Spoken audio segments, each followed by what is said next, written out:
Friends, welcome back to our channel dear दीदू।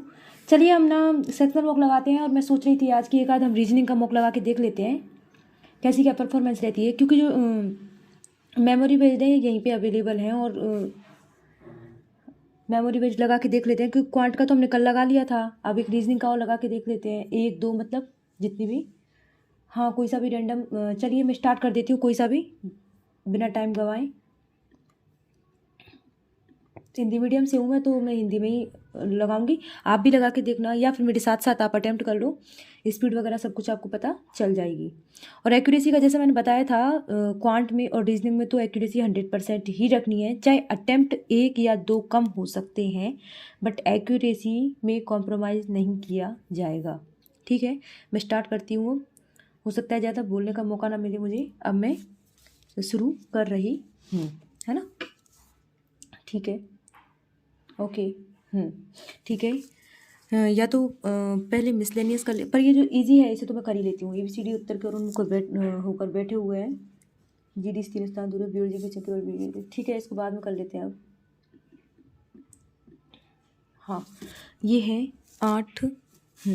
दिख रहा है ना, ठीक है। ये है 8 7 3 4 5 6 9 1, पहले 4 अंकों के योगफल, पहले 4 अंकों के योगफल संख्या कहते हैं 4 अंकों के योगफल के बीच में अंतर। 9 और 1 10, 10 और 6 16 और 5 21 हो गया है। 7 3 10, 8 4 12, तो ये 22 हो गया है, अंतर 1 आ जाएगा। ठीक है, आगे चलते हैं हम। इसको मैं मार्क और रिव्यू करती हूँ हमेशा लास्ट के लिए। देख लीजिए, मैं जैसे अटेम्प्ट करती हूँ मैं बिल्कुल वैसे ही मॉक को अटेम्प्ट करती हूँ। मेन पेपर में भी 7 बॉक्स हैं, एक के ऊपर एक रखे हुए हैं, तो 7 6 5 4 3 2 1, यही मेरा तरीका रहता है वहाँ पे भी मेन मॉक को अटेम्प्ट करने का। ठीक है, जरूरी इसी क्रम में यू बॉक्स यू दोनों में से किसी भी और से तीसरे स्थान पर हो सकता है, पहला दूसरा तीसरा, और पहला दूसरा तीसरे स्थान पर हो सकता है। बॉक्स पी बॉक्स यू के निकटतम रखा गया है। अब यू के निकटतम पी को रखा गया है, पता नहीं है। पी और एस के बीच में 3 बॉक्स रखे गए हैं। अगर यू को यहाँ रखा गया है तो 1 2 3 एस। ठीक है, अब इसमें यू है, पी को यहाँ रखा गया 1 2 3, ये तो पॉसिबिलिटी खत्म हो गई। ठीक है, यू अब पी को यहाँ रखा गया है अगर, तो 1 2 3 एस, और इसमें यू है और पी को यहाँ रखा गया है तो इसकी पॉसिबिलिटी खत्म हो गई है। ठीक है, इसमें लिखा है पी और एस के 3 बॉक्स हैं, बॉक्स एस के ऊपर हैं तो बी के नीचे से 2 अधिक हैं। एस के ऊपर अगर 1 2 3 4 5 हैं तो बी के नीचे 1 2 3 ही रहेंगे। ये वाली सिस्टम भी खत्म हो गया है। बॉक्स क्यू आर के ऊपर रखा गया है, क्यू को जो है आर के ऊपर रखा गया है, जो बॉक्स एस के नीचे नहीं रखा गया है। तो आर जो है एस के ऊपर है, तो एस के ऊपर आर है और उसके ऊपर क्यू है, तो पी क्यू आर एस और ये टी आ जाएगा हमारा। बॉक्स आर और पी, अब देखिए आंसर लगाते हैं। बॉक्स आर और पी के बीच में कितने बॉक्स रखे गए हैं, तो ये आर और पी के बीच में 2 बॉक्स रखे गए हैं। ठीक है, बॉक्स यू से 3 बॉक्स नीचे कौन सा बॉक्स है, 1 2 3 एस है। बॉक्स यू से 3 बॉक्स नीचे, बॉक्स क्यू के नीचे रखे गए बॉक्सों की संख्या जो है, ऊपर रखे गए संख्या टी के ऊपर रखे गए बॉक्सों की संख्या समान है। इनके कौन सा कथन असत्य है, बॉक्स टी सबसे नीचे नहीं रखा गया है, कौन सा कथन असत्य है। ठीक है, सत्य को हटा देंगे, बॉक्स टी सबसे नीचे नहीं रखा गया है तो नहीं रखा गया, यही असत्य है। एक तो बॉक्स बी और आर के टी ऊपर रखा गया है, आर के टी ऊपर बी, बॉक्स क्यू और इसकी जो 4 से अधिक क्यू और इसकी चाहिए, ये भी असत्य है, तो ए और सी है। ठीक है, अब आगे चलते हैं इसमें। यदि सभी बॉक्स को नीचे से ऊपर तक वर्णन क्रम में कितने बॉक्स अपरिवर्तित रखें, नीचे से ऊपर तक। ठीक है, तो P Q R S T U V R, only एक बॉक्स है ऐसा। ठीक है, आगे चलते हैं अब हम। अब यूनिक के लिए बोल रहा है ये, तो U21 है, N14 है, I1 Q70 U21 है और E5 है। ठीक है, 21 के बाद 22 23 24 कुछ नहीं, 14 के बाद 15 16 17 18, 9 के बाद 10 11 12, 17 के बाद 18 और कुछ भी नहीं है इधर।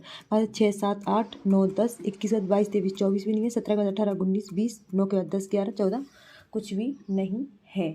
आगे चलते हैं हम। इसमें W बराबर, देखिए W से F तक जाना है हमें, तो W से एफ से डब्ल्यू तक जाना है, तो एफ से बी से डब्ल्यू, तो या तो आ जाएंगे दोनों ही रॉन्ग, मिलाकर दोनों सही हो रहे हैं। ठीक है, ए से ई तक जाना है हमें, ए से ई तक हम जा सकते हैं, और ई से डी तक, ई से बी गए हम, बी से कहीं तक नहीं जा सकते हैं। डी से एक्स तक जाना है हमें, डी से ए गए, ए से एस, एस से एफ, एक्स गए हैं, हमारा फर्स्ट सत्य है।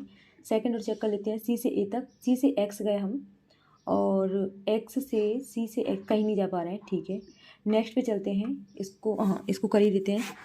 इससे चलते हैं, कशिश मेरे घर से 15 किलोमीटर पश्चिम की ओर चलती है, तो ये कशिश है, और ये मेरे घर से मेरे घर से चल रही है ये 15 किलोमीटर पश्चिम में, तो 15 किलोमीटर पश्चिम में जाती है, फिर वह दाएं मुड़कर 20 किलोमीटर चलती है, तो ये 20 किलोमीटर चलती है दाएं मुड़कर, ठीक है। फिर वह पूरब की ओर मुड़ी 25 किलोमीटर चलती है, तो 15 तो यहाँ पे हो गए और 10 यहाँ पे हो गए, 25 किलोमीटर चलती है और अंत में दाएं मुड़ते ही 20 किलोमीटर चलती है, फिर 20 किलोमीटर चलती है। अपने घर से कितनी दूर है? अपने घर से वो दूर है 15-10 किलोमीटर की दूरी पर है। आगे चलते हैं, उनको बाद में करेंगे, ठीक है। उपयुक्त श्रृंखला में ऐसे कितने चिन्ह हैं जिनकी ठीक बाद में, अब ये जो चिन्ह है इनकी ठीक बाद में एक व्यंजन और ठीक पहले एक स्वर आ रहा है। तो प्रतीक से पहले ये प्रतीक और प्रतीक से पहले स्वर और पीछे व्यंजन स्वर, ठीक है। प्रतीक और ये प्रतीक है, ये प्रतीक है, ये प्रतीक, प्रतीक से पहले स्वर, प्रतीक एक है ओनली, ठीक है। आगे चलते हैं। यदि हम उपयुक्त श्रृंखला में सभी चिन्हों को निकाल देते हैं तो निम्नलिखित कौन सा अक्षर दाएं सिरे से नवा होगा? दाएं सिरे से नवा 1 2 3 4 5 6 7 8 9 ए। आगे चलते हैं। निम्नलिखित कौन सा तत्व श्रृंखला के दाएं सिरे से 7वें तत्व के बाएं से 5 है? 7 5 12 2 4 6 8 10 12 ए। आगे चलते हैं। श्रृंखला में ऐसे कितने स्वर हैं, मतलब कि ऐसे कितने स्वर हैं जिनमें से प्रत्येक के ठीक बाद में एक चिन्ह आ रहा है और ठीक पहले कोई भी एक अक्षर आ रहा है, ए या बी, मतलब कि प्रतीक से पहले स्वर होना जरूरी है। प्रतीक है, प्रतीक से पहले स्वर और अक्षर, प्रतीक से पहले स्वर, प्रतीक से पहले स्वर, प्रतीक, प्रतीक से पहले स्वर और अक्षर, यानी कि 2 हैं ऐसे, ठीक है। आगे चलते हैं। यदि सभी चिन्हों को एक अंक 5 से बदल दिया जाता है तो नई श्रृंखला में ऐसे कितने 5 हैं जिनमें से प्रत्येक के बाद में एक व्यंजन आ रहा है, मतलब कि चिन्हों के जस्ट बाद एक व्यंजन आना चाहिए, ये कहना चाह रहा है ये। तो ये प्रतीक है, प्रतीक के जस्ट बाद एक व्यंजन होना चाहिए। 1 2 3 4 5 6, ये आ गए 6, ठीक है। आगे चलते हैं। 6 समूह हैं, 6 व्यक्तियों के संग अलग अलग अंक प्राप्त करते हैं, तो 1 2 3 4 5 6 हैं। इसमें का बी दूसरे उच्चतम अंकों को प्राप्त करता है, तो यहाँ पे हमारा बी आ गया है। एफ के अंक डी से कम है, तो डी से कम है एफ के अंक, उसमें बोल रहा है कि ए सी और ई से कम अंक प्राप्त करता है, तो ये सी और ई हैं, उनसे भी कम अंक कौन प्राप्त करता है? ए प्राप्त करता है। एफ 56 अंकों के साथ समूह में तीसरे उच्चतम अंक प्राप्त करता है, तो 1 2 तीसरे उच्चतम अंक 56 अंकों के साथ, और एफ के ये एफ आ गया है और एफ के बाद यहाँ पे डी आ गया है और सी और ई के बाद हमारा ए आता है। डी समूह में सर्वोच्च अंक प्राप्त करता है, ये भी पता चल गया है। अब सी और ई के लिए जगह निश्चित। समूह में दूसरे सर्वोच्च अंक कौन प्राप्त करता है? वो बी प्राप्त करता है। आगे चलते हैं। समूह में दूसरे सबसे कम अंक प्राप्त कौन करता है? अब इसमें लिखा हुआ है सी और ई, सी और ई, 1 या 3 विकल्प। यदि एफ और वी के अंकों का, एफ और वी के अंकों का योगफल जो है 116 है, तो डी के संभावित अंक पूछ रहा है, ये 5 6 11 60 से अधिक हो जाएंगे, और 60 से अधिक इसमें एक ही है 62, ठीक है। अब आगे चलते हैं, इस वाली पजल को बना लेते हैं। इसमें लिखा हुआ है एक पंक्ति में 7 व्यक्ति, उत्तर की ओर व्यक्ति, तो 1 2 3 4 5 6 और 7, 1 2 3 4 5 6 और 7। जरूर जी डी से 3 स्थान दूर है, तो जी और डी के बीच में 2 व्यक्ति बैठे हुए हैं। केवल एक व्यक्ति बी और जी के बीच में बैठा हुआ है, बी और जी के बीच में एक व्यक्ति बैठा हुआ है। बी ना तो डी और ना ही अंत में बैठा हुआ है, तो बी जो है अंत में भी नहीं बैठा हुआ है और बी जो है डी के निकटतम भी नहीं बैठा हुआ है। एच की बाईं ओर व्यक्ति की संख्या डी की, तो एच के इधर जितने व्यक्ति हैं सी के इधर भी इतने ही व्यक्ति हैं। सी जी के दाईं ओर तथा ई के ठीक बाईं ओर बैठा हुआ है। अब जो सी जो है जी के तो दाईं ओर है और सी के जी के दाईं ओर सी बैठा हुआ है, सी जो है ई के ठीक बाईं ओर बैठा हुआ है, ठीक है। चलते हैं। मान लीजिए एक बार हमको ई और सी को यहाँ बिठा दिया। अगर ई और सी को यहाँ बिठाया है तो सी के इधर जितने हैं एच के उधर उतने ही हो जाएंगे, लेकिन लिंक नहीं बना है क्योंकि जी और डी, एच सी तो हो गया, बी जो है डी के पास भी नहीं बैठेगा। अब जी और डी, तो बी अगर यहाँ नहीं बैठेगा, मान लीजिए बी को अगर यहाँ बैठाते हैं तो बी यहाँ बैठती ही जी यहाँ बैठ जाएगा। अगर बी यहाँ बैठती ही जी अगर यहाँ बैठ जाता है तो जी, तो फिर यहाँ डी आ जाएगा और बी और डी पास में नहीं बैठेंगे। बी को यहाँ बिठाया अगर हमने तो जी को यहाँ, ठीक है हटाओ, बी को यहाँ बिठा के अगर जी को यहाँ बिठाते हैं तो भी नहीं आएगा। बी को यहाँ बिठा के अगर एक छोड़ के अगर जी नहीं आएगा, और बी को यहाँ बिठा के एक छोड़ के अगर जी यहाँ बिठाते हैं हम, जी यहाँ बिठा दिया है हमने, तो 2 छोड़ के अब हमारा डी नहीं आ रहा है, तो ये तो बिल्कुल ही गलत हो गया। अब ई को यहाँ, सी को यहाँ बिठा देते हैं। चलिए, अगर 2 छोड़ के इधर है तो 2 छोड़ के इधर हमारा एच आ जाएगा। एच आ गया, बी छोर पे नहीं बैठेगा। मान लीजिए बी को यहाँ बैठा देते हैं, बी को यहाँ, तो जी यहाँ और डी यहाँ बैठ जाएगा हमारा। और जी के इधर सी है, ये भी सही है। बी और डी पास में नहीं है, ये भी सही है। एच सी भी सही है। बी और जी के बीच में एक हो गया, जी और डी के बीच में दो हो गए। तो अब कौन बच गया हमारे पास? B C D E F G. और तो बी सी डी ई और ये हो सकता है, ये एफ बच गया है। देखते हैं क्या बता रहा है ये। एच के संबंध में एफ की स्थिति क्या है? तो एच के संबंध में एफ की स्थिति वाई से पहला दूसरा, देखते हैं वाई से दूसरा है ना। निम्न के पांचवें समूह एफ बी ई डी, तो ये एफ भी है, ये ई डी है, सही जा रहा है। एच सी और डी डी जी और बी ई, मतलब कहीं हो गई है गड़बड़।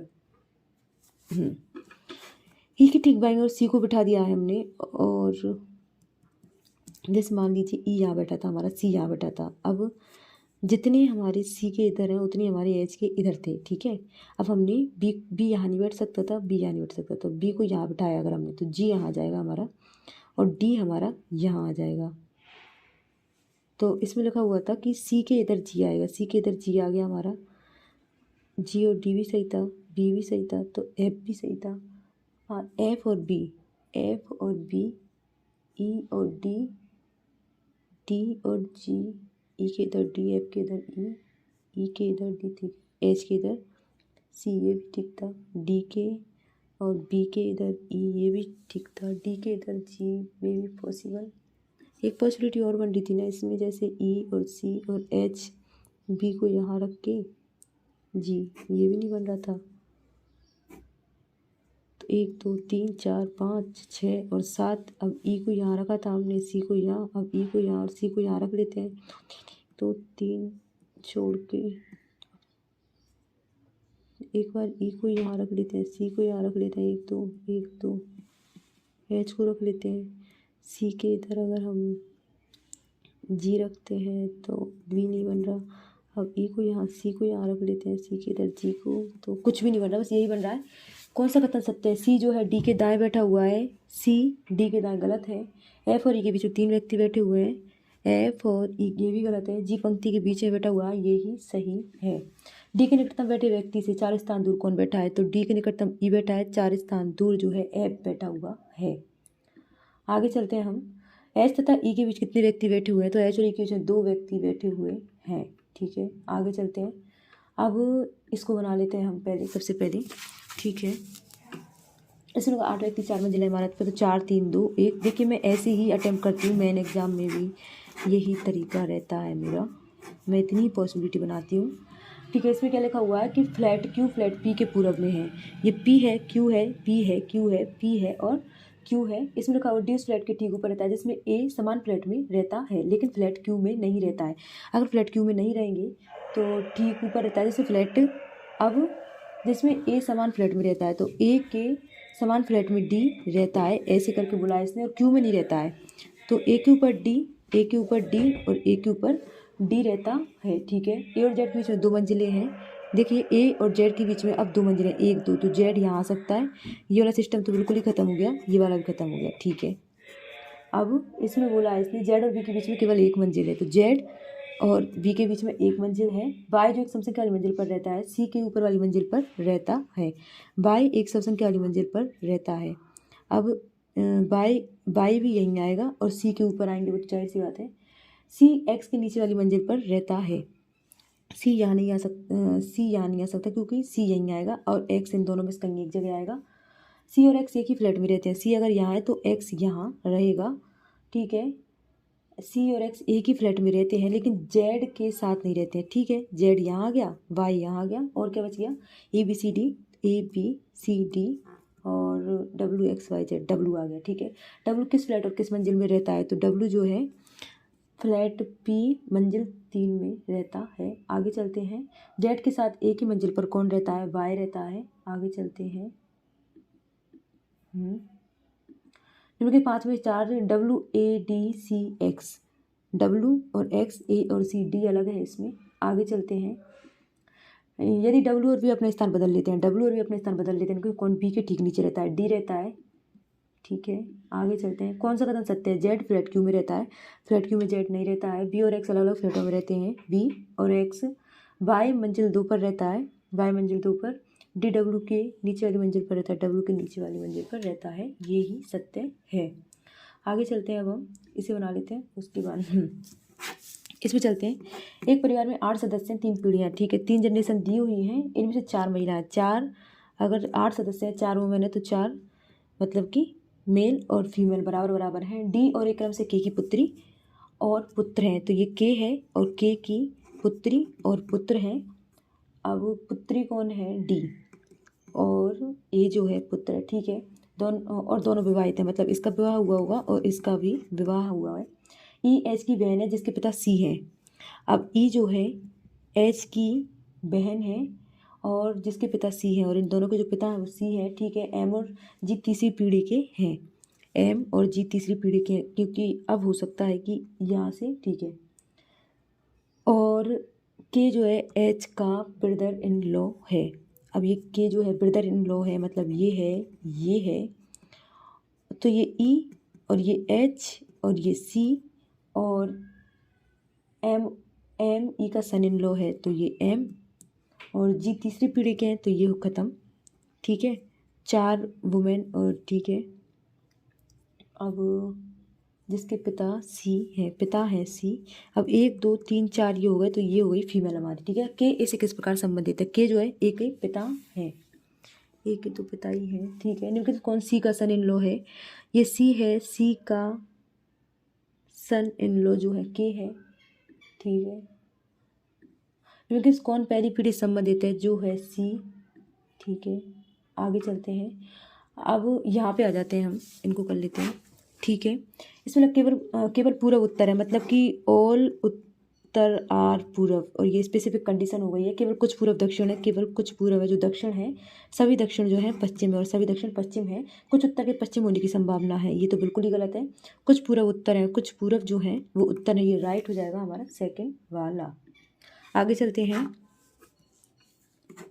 बना लेते हैं यहाँ पे। केवल कुछ कैप हेट है, तो जो केवल कुछ जो कैप हैं वो क्या है? हेट है। केवल कुछ हेट जो है वो क्राउन है। इसमें लिखा हुआ सभी क्राउन जो है वो हमारे थ्रोन है। कुछ हेड के थ्रोन होने की संभावना है, तो कुछ हेड जो है उनके थ्रोन होने की, जो कि ऑलरेडी है, तो ये गलत हो गया है। कोई थ्रोन हेड नहीं है, कोई थ्रोन हेड नहीं है, ये भी गलत है। कुछ हो गया और नो हो गया। कुछ हेड के थ्रोन होने की संभावना है सम, और नो के साथ हो जाएगा आइदर और। आगे चलते हैं, कुछ गुलाब पेन है, तो ये जो है कुछ गुलाब जो है वो पेन है। सभी पेन पेंसिल हैं, सभी पेन जो है वो पेंसिल हैं। कुछ पेंसिल जो है वो मार्कर है। अब बोल रहा है कुछ मार्कर पेन है, तो कुछ जो मार्कर है वो पेन है, नहीं है। कोई मार्कर पेन नहीं है, ये भी गलत है, तो इसमें भी या तो या हो जाएगा, ठीक है। हो गया है हमारा, और हमारा जो टाइम है वो भी 3 मिनट सेव हो गया है। चलिए इसको सबमिट करते हैं, देखते हैं क्या रहते हैं हमारे मार्क्स। इसमें हमारा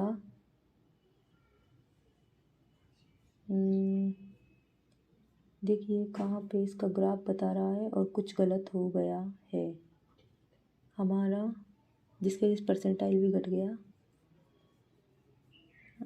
सॉल्यूशन में चलते हैं। ये तो बिल्कुल भी एक्सेप्टेबल नहीं है। क्या क्या गलत हुआ है? ये और ये इसमें ना तो ना आएगा, जो कि या तो या कर दिया, वो मुझे थोड़ा डाउट लग रहा था वहाँ पे, और ये भी गलत हो गया है। चलिए ठीक है फ्रेंड्स, थैंक यू।